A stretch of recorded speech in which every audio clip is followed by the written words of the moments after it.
नमस्ते साथियों।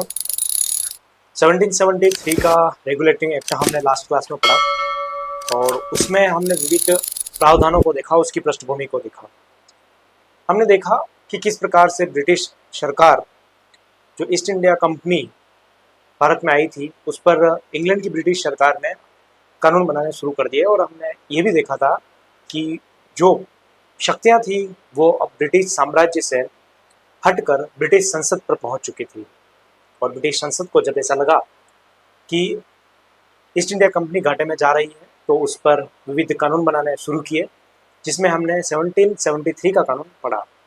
लेकिन वहाँ एक कॉन्फ्लिक्ट उन्होंने रख दिया था कि सुप्रीम काउंसिल, जो डायरेक्टर की, गवर्नर जनरल और उसके अलावा जो जितने सदस्य थे उस सभी को मिला के सुप्रीम काउंसिल कहा जाता था। और सुप्रीम कोर्ट जो बंगाल में स्टेबल किया, उन दोनों के बीच में क्षेत्राधिकार को तय नहीं किया गया था। तो ये एक विवाद का मुद्दा बन चुका था। इसलिए 1781 में एक कानून लाया गया और पुनः जो क्षेत्राधिकार थे सुप्रीम काउंसिल के और सुप्रीम कोर्ट के, वो तय किए गए। सबसे पहले हम इसमें देखेंगे कि 1781 का जो ये कानून बना है उसको और किस किस के नाम से जाना जाता है और उन नामों से क्यों जाना जाता है। तो चलिए शुरुआत करते हैं। अमेंडमेंट एक्ट ऑफ 1781, जिसे हम एक्ट ऑफ सेटलमेंट कहते हैं। सेटलमेंट क्यों कहते हैं? क्योंकि सुप्रीम काउंसिल जो थी वो और सुप्रीम कोर्ट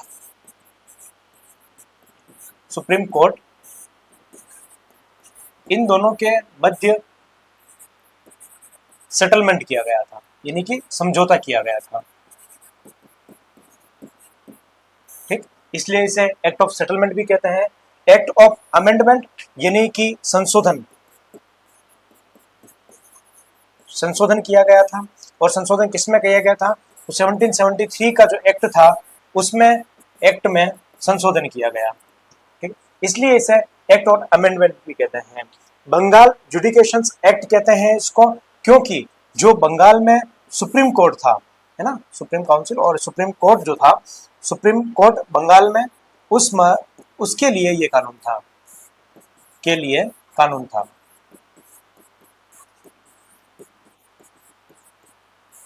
ठीक है, इसलिए इसको बंगाल जुडिकेशन एक्ट भी कहते हैं। डिक्लेरेशन एक्ट इसलिए क्या कहते थे? क्योंकि इसमें डिक्लेयर हुआ था कि अब किस किस के मध्य क्या क्या सीमाएं होगी, क्या क्या प्रावधान होंगे, इसलिए इसको डिक्लेरेशन एक्ट भी कहते हैं। तो चार नामों से इसको जाना जाता है। अब क्या क्या प्रावधान रहे उसके बारे में हम बात कर लेते हैं एक एक करके, है ना। 1781 के अधिनियम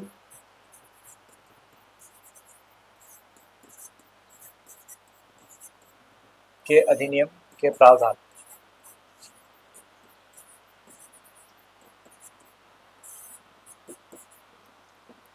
देखिए साथियों, पहले प्रावधान पढ़ने से पूर्व मैं आपको थोड़ा सा प्रावधान समझा देता हूँ। सुप्रीम कोर्ट और सुप्रीम काउंसिल जो थी, दोनों बंगाल में स्टेबल की गई थी। अब जो गवर्नर जनरल था, जैसे कि हमने देखा था, वारेन हेस्टिंग्स को भारत का पहला गवर्नर जनरल बनाया गया था। गवर्नर जनरल और सुप्रीम काउंसिल के जो अन्य सदस्य थे, उनके और सुप्रीम कोर्ट के मध्य आपसी विवाद होते थे किसी भी विषय को लेकर। तो अब क्या किया गया कि ये कानून उन दोनों के मध्य समझौता बनाने के लिए किया गया था, जिसमें सुप्रीम काउंसिल को ये बताया गया था कि आपके पास क्या क्या विषय रहेंगे, और सुप्रीम कोर्ट जो था उसको बताया गया था कि आपके पास क्या क्या विषय रहेंगे। जैसे कि कुछ अधिकार जो थे, जैसे कि सुप्रीम कोर्ट था उसको सिर्फ बंगाल के अधिकार दिए गए थे, लेकिन सुप्रीम काउंसिल जो थी उसको बंगाल, बिहार, उड़ीसा तीनों के लिए प्रावधान बनाने के लिए स्वीकृति थी। वहीं जो राजस्व अधिकारी था उस पर सुप्रीम कोर्ट कुछ भी कार्य नहीं कर सकता था, लेकिन सुप्रीम काउंसिल जो थी वो सारे कार्य कर सकता था। वहीं पर अगर हम बात करें सुप्रीम कोर्ट की, तो वो सिर्फ बंगाल के अंतर्गत जितने भी नागरिक आते हैं उनके लिए समझौते दे सकता था, यानी कि निर्णय दे सकता था, उन पर सुनवाई कर सकता था। लेकिन जैसे कि रानी हो गया, कंपनी के मेंबर हो गए, कंपनी हो गई, या 500 रुपए से अधिक जितने भी जो मुद्दे थे उस पर सुप्रीम कोर्ट अपने फैसले सुना सकती थी। तो ये उनके बाहर के थे, जैसे कि कंपनी, रानी कौन, जैसे कि भारत की कोई रानी है या विक्टोरिया से संबंधित कुछ बात आई है तो उससे संबंधित हो गई। 500 रुपए से अधिक का जो प्रावधान है उस पर हो गई तो उस पर कर सकते थे। लेकिन जो राजस्व अधिकारी थे उस पर कोई भी फैसला नहीं सुना सकते थे। वहीं पर सुप्रीम काउंसिल के अगेंस्ट में कुछ भी नहीं कर सकते थे, सुप्रीम काउंसिल के अंदर कुछ भी हस्तक्षेप नहीं कर सकते थे। तो ये कुछ प्रावधान थे। एक एक प्रावधान को हम डिटेल से पढ़ते हैं। जैसे कि पहला प्रावधान हम ले लेते हैं,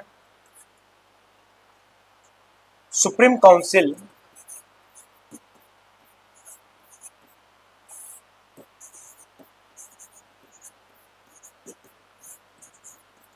सुप्रीम काउंसिल का अधिकार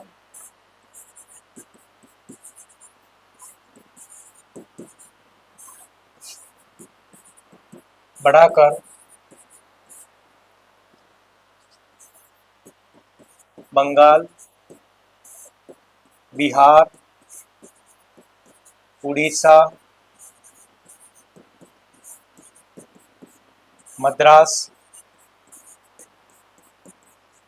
तक कर दिया था।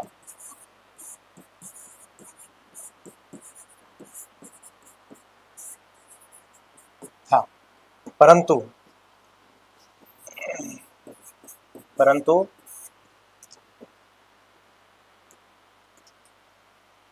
सुप्रीम कोर्ट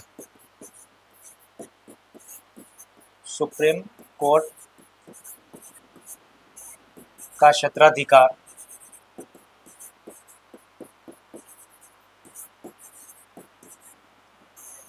क्षेत्राधिकार मात्र बंगाल तक सीमित था।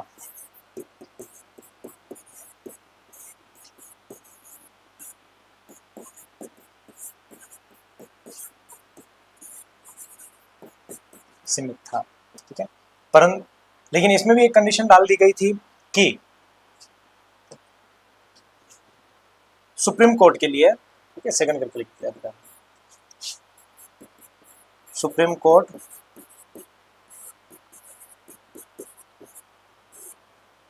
कुछ विषय जैसे कंपनी / रानी / कर्मचारी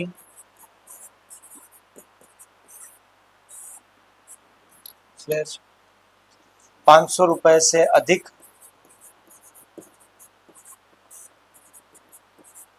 अधिक मामलों पर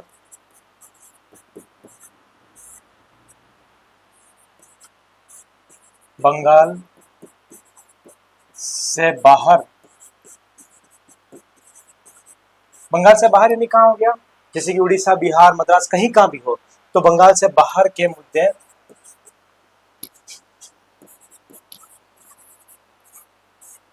पर सुनवाई कर सकती थी।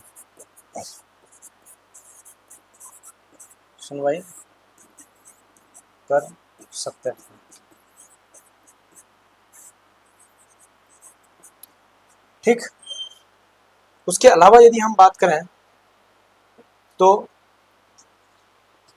सुप्रीम कोर्ट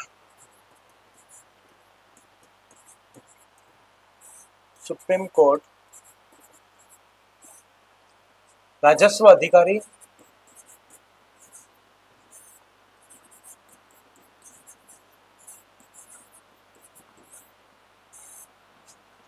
सुप्रीम काउंसिल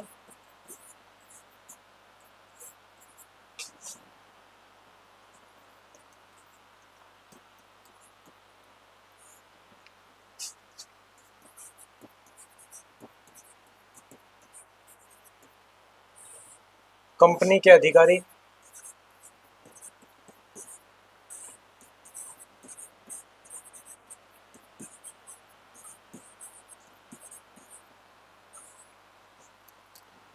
पर सुनवाई नहीं कर सकते थे।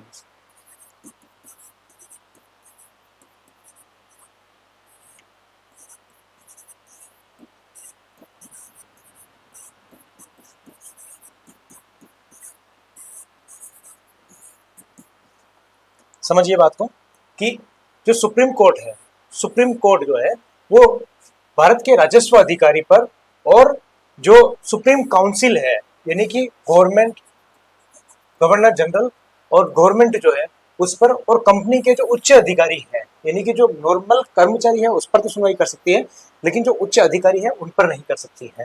तो इन पर किसी प्रकार की उनको सुनवाई का अधिकार नहीं था। ठीक, एक हम लिख लेते हैं कि सुप्रीम काउंसिल के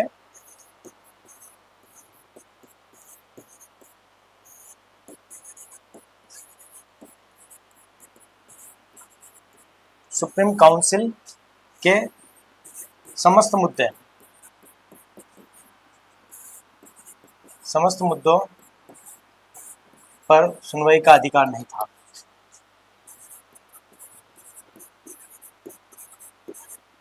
पर सुनवाई सुनवाई का अधिकार नहीं था,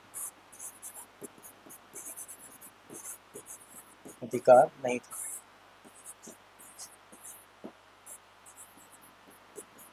ओके, तो ये बात हो गई। नेक्स्ट बढ़ते हैं आगे, और अब ध्यान रखिएगा कि हिंदू कानूनों के लिए, हिंदुओं के लिए ये हो गया अपना 3, 2, ये हो गया 3rd, ये हो गया 4th, और नेक्स्ट है 5th। हिंदुओं के लिए, हिंदू के लिए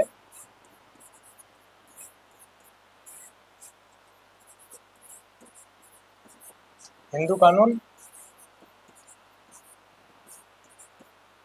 और मुसलमानों के लिए,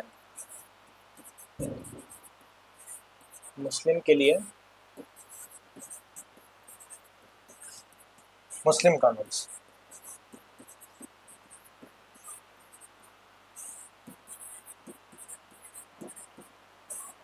मुस्लिम कानून, ये एक प्रावधान रखा गया था कि हिंदुओं के लिए हिंदू कानून बनाए जाएंगे और जो मुस्लिम्स हैं उनके लिए अलग से मुस्लिम कानून रखे जाएंगे।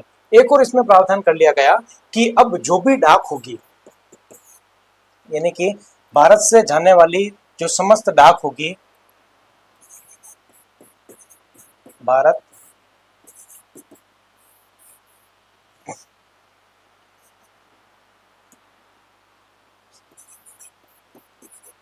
भारत से जाने वाली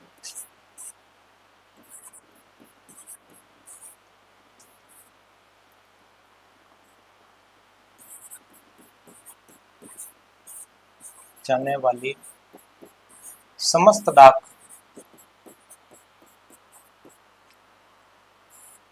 समस्त डाक कहें या पत्र कहें,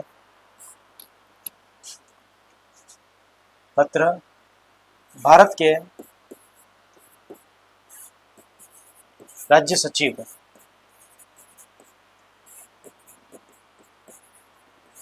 राज्य सचिव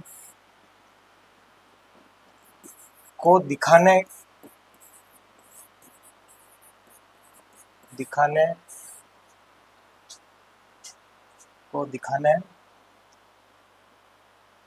भारत सचिव को दिखाने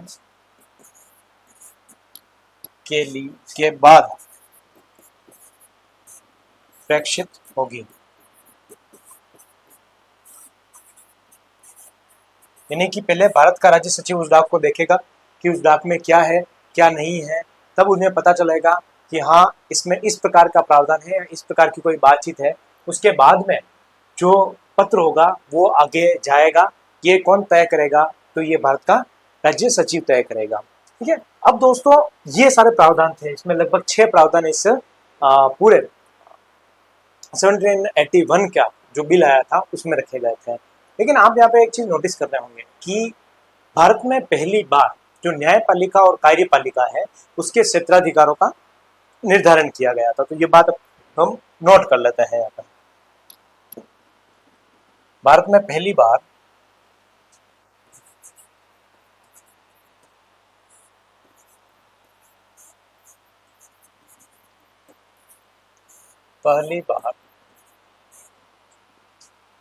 न्यायपालिका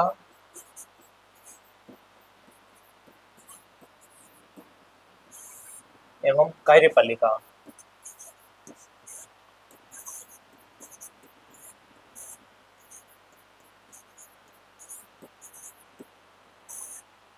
के क्षेत्राधिकारों को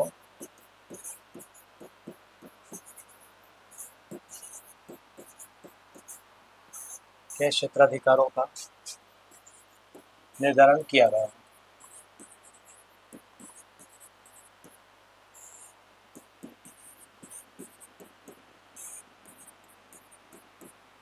ये समस्त प्रावधान थे और उसके साथ में ही हमें पता चलता है कि भारत में पहली बार न्यायपालिका और जो कार्यपालिका है यानी कि गवर्नमेंट के बीच में और सुप्रीम कोर्ट के बीच में, यानी कि सुप्रीम काउंसिल जो गवर्नमेंट है एक तरह की और जो सुप्रीम कोर्ट है उनके बीच में क्षेत्राधिकारों का निर्धारण किया गया था। अब यहाँ पर एक क्वेश्चन बनता है, ये क्वेश्चन पूछा जाता है हमेशा कि पहली बार भारत में न्यायपालिका और कार्यपालिका के बीच में कब क्षेत्राधिकार तय किया गया था। तो आंसर क्या आ जाता है, 1781 का जो बिल था, अमेंडमेंट एक्ट था, उसमें किया गया था। और दूसरा एक प्रश्न आता है कि कब पहली बार संसदीय नियंत्रण भारत पर लागू हुआ। तो कब हुआ था, 1773 के प्रावधान यानी कि रेगुलेटिंग एक्ट में। दोनों क्वेश्चन को हम नोट कर लेते हैं, आप भी क्वेश्चन नोट कर लीजिए अपनी बुक के पीछे ही, ये टॉपिक जैसे होता है ना। तो पहला प्रश्न क्या है, प्रश्न पहली बार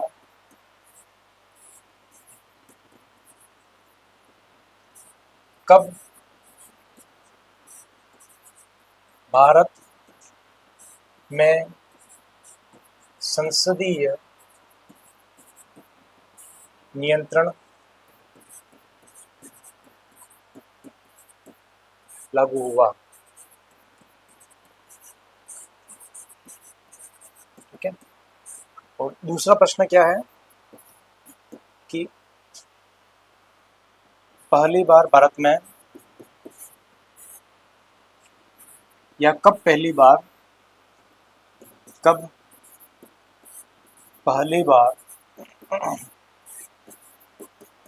भारत में न्यायपालिका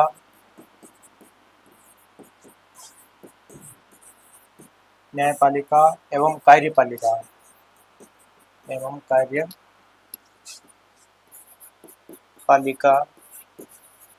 के मध्य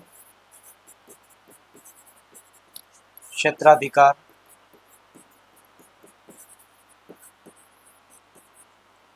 तय हुआ। तो कब हुआ, तो सीधा सीधा आंसर आ जाता है कि पहली बार भारत में संसदीय नियंत्रण कब हुआ। तो उसका आंसर है कि 1773 के रेगुलेटिंग एक्ट में।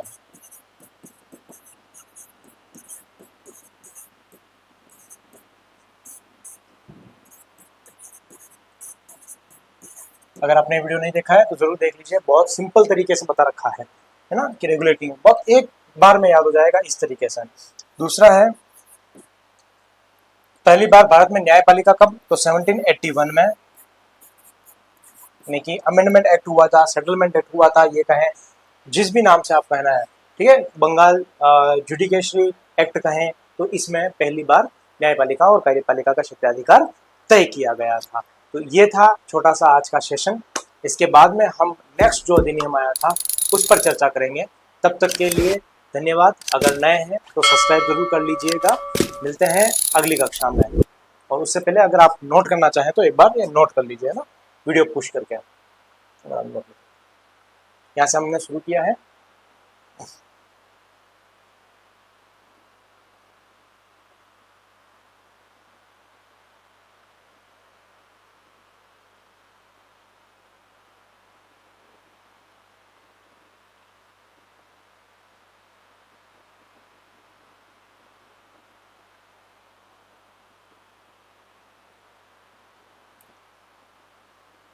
इसकी जो PDF है वो मैं टेलीग्राम अपने चैनल पे, श्रीमाली सर क्लासेस जो चैनल है उसी पर शेयर कर दूंगा। धन्यवाद।